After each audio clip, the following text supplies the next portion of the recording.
Alright guys, back again with another gun video. This is on another EDC gun that I carry frequently. This is my Sig Sauer P365. Highly modified for sure. No longer a stock 365. And I made a video a while ago. It's actually got quite a bit of views, which I was kind of surprised by. How I swapped the P365X slide, what I bought directly from Sig, which is an option, onto my 365 frame. So a lot of people have commented, just to make sure, let's drop the magazine, safety check, it's safe. So people are like, well, why do you have a curved trigger and a flat trigger? Well, because this was an original P365.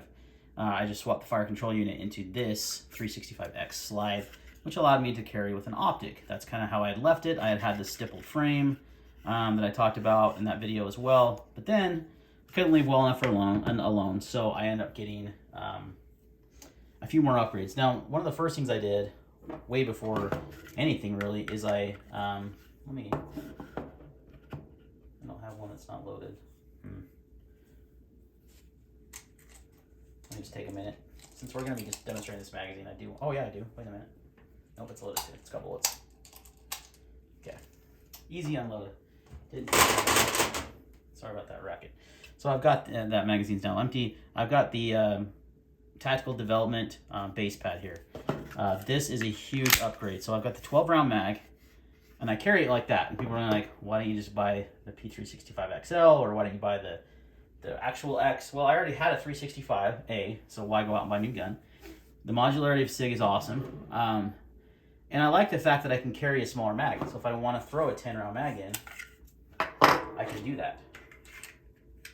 And I got a shorter grip.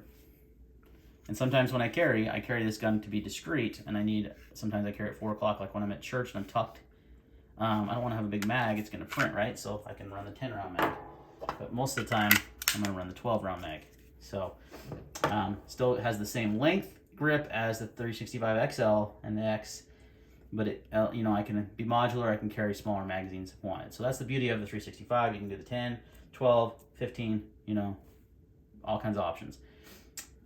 So that I had it like that, and then I recently added the TLR7 Sub with the TAC Dev Pro Ledge. Now, this is a new product from Tac Dev. I'm actually going to be at SHOT Show here next week with them, working their booths. So come by and say hi if you're going to be at SHOT Show. So they're a local company to Utah. I know the owner pretty well. We've worked together in some other videos in the past, so I'm working with him at SHOT Show this year. So he developed this rail. So the Tac Dev rail has been out for a long time. It allows you to essentially run any light, because it gives you a full pick-tuning rail, not 6 proprietary rail. So it allows you to run the TLR7 Sub, in this case the 1913 rail. Yes, you could run the Sig TLR Sub. Doesn't fit all that great, honestly, from what I've heard. And this gives you the option to run this ledge. This ledge is built to be essentially a gas pedal for your thumb. So when you grip the gun, you have a place for your thumb to rest, put downward pressure, keep the muzzle down, right? That's the idea. So haven't tested it yet, haven't shot it.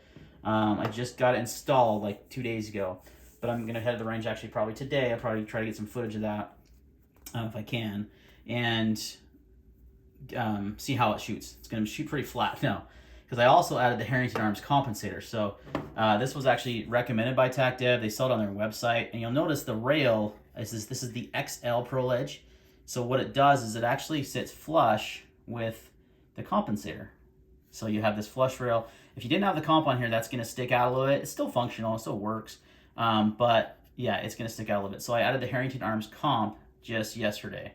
I like this comp because it's removable. You don't have to.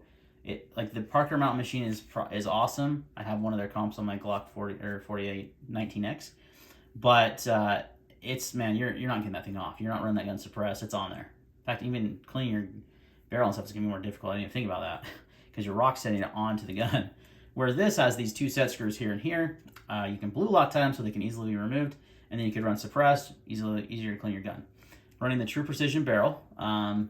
They're pretty much sold out all their barrels right now, which is fun, but I had an interesting customer service experience with them because they sold me a barrel that wasn't available and their website was all screwed up. But they made it right. So, in fact, I need to text them and let them know to refund my money. So I was able to source this barrel locally. So It is not my first choice in color, but it looks pretty cool actually, and allows me to run the comp. So yeah, and then that's about it actually. The new additions are the TLR7 Sub, the TAC Dev Pro Ledge rail, and the Herrington arms compensator for a pretty cool little 365. Now, you're going to probably ask, how do you run a holster? Who makes a holster for that? Well, got one right here.